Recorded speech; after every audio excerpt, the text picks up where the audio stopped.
As a wife of Corporal Singh, it means a lot when something like this is given to us from community. Anamika Singh's life forever changed last December. You have to understand this was not supposed to happen here. After her late husband was shot and killed. Talking on behalf of all survivors, this is what we want to see from community for our officers that put their line, who lose their line in the line of duty, to be recognized and honored for all the hard work they've done. The owner of Dutch Hollow Farms, it was exhausting, found a unique way to pay his respects to Corporal Ranil Singh. He was just a good person. For making the ultimate sacrifice. It's been a long journey to get this all done, but we want to honor you and we want to honor Ranil.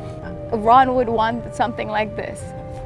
And we just live a couple of miles down, so it's very close to home. Yay, let's go. It's just amazing what the community is doing, what John's doing. Anamika and her 1-year-old son were the first ones to walk through the memorial maze. I couldn't wait for that moment. It's great to see it all done. It was a beautiful moment. Can you say that? Papa. Yeah. Ikaw na ya. Arnav, look. I mean, everything about it is very emotional for the family. It was somber going in, but what was amazing about not a few minutes into the maze, all of a sudden, Doesn't matter which way we go, it turns the same way. you hear laughter So nobody grabbed the map. and joy and happiness. So there's some healing that can happen with all of this, and that's what this is all about. The emotions of losing their son, brother, and father are still so raw for this family, but they say gestures like these that keep his memory alive mean the world to them. It is truly an honor. I am overwhelmed with the love, the support that we have received for the past 9 months from this community.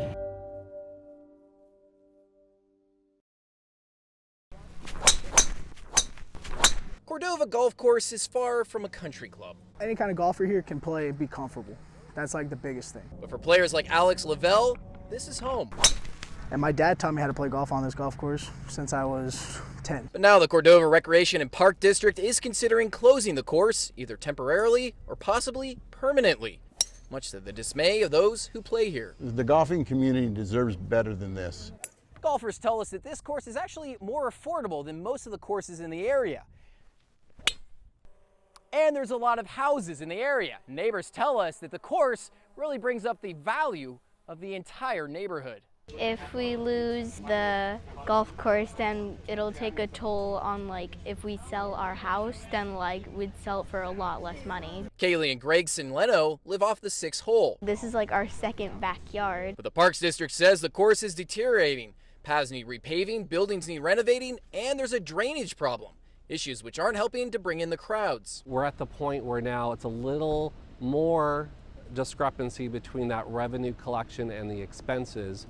Thus, the players are not coming out to the course. General Manager of the Parks District, Patrick Larkin, says in total, $11 million is needed to fix up the course. That's money the district may not be able to afford. The course has made money. But longtime players like Sarah Breckbill say the problem over the years has been the district has been taking money out and rarely reinvesting anything back in. There you go. For years, I think they've really wanted to close this course. It's been a thorn in their side, and they've never put much money back in it.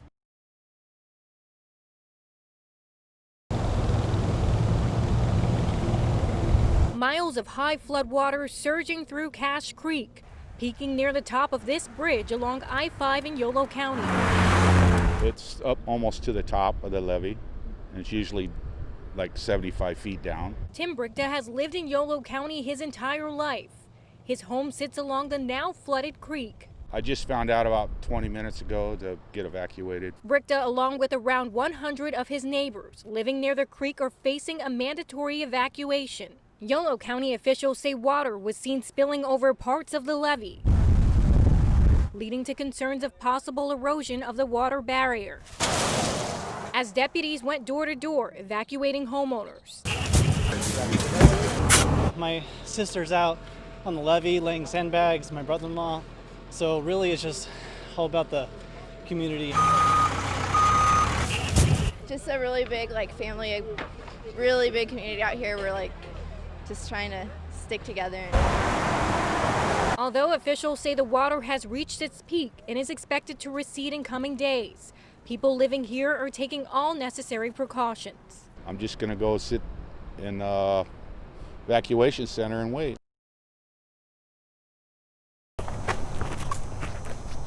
One man's trash is another's treasure. Fortunately, we haven't found anything yet, but maybe this will help. So Brian Hunt doesn't mind getting his hands dirty.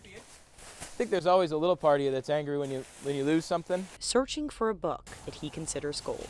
Well, I'm looking for my Bible, actually. Stolen out of his truck Monday afternoon. The bummer was that it was on New Year's Eve when it happened. While he was shopping at Target in Manteca. And what they took was my work backpack, and inside was a laptop and my earbuds and things like that. But most important thing was my Bible that I had for over about 15 years or so now. Yeah, that's usually what I got in my hand is my Bible most of the time. The same Bible he uses every Sunday as a pastor at Crossroads Church. My daughter was in the NICU when she first was born. I read that Bible over her when she was in the NICU, and took that Bible into to nursing homes and prayed over people on their last breaths with that. Was able to do counseling with that.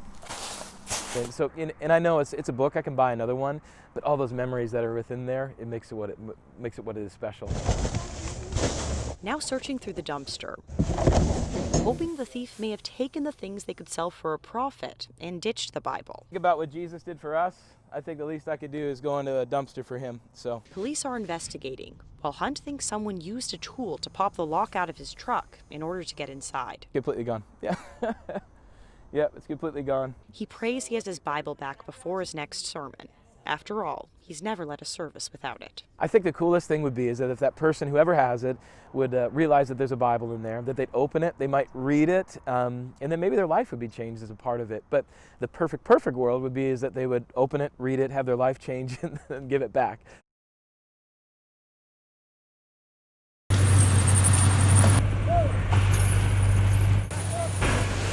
This is beginning to be the usual scene along Interstate 80. Travelers heading toward Reno stopping at chain checkpoints along the way. That's where we ran into Sierra. Just like the mountains. She's traveling to Lake Tahoe for Valentine's Day. We have friends that rented a cabin and they invited us up and then they gave us a little warning. CHP officials closed off parts of the interstate after reports of several spinouts and low visibility. Snow and slushy conditions forcing drivers to slow down as plows continue to clear the roadways. I'm a little apprehensive about this, so I was extra cautious. While most drivers are just trying to make it through. Well, hopefully everything, just goes good for us.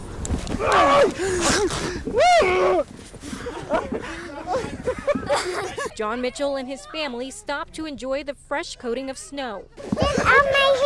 As snow levels are continuing to fall. It's going to get worse, I think, by tomorrow. These drivers have a warning for people braving the winter weather in the Sierra. Just be smart. Yeah. Make sure you have your chains. Listen to the instructions for sure.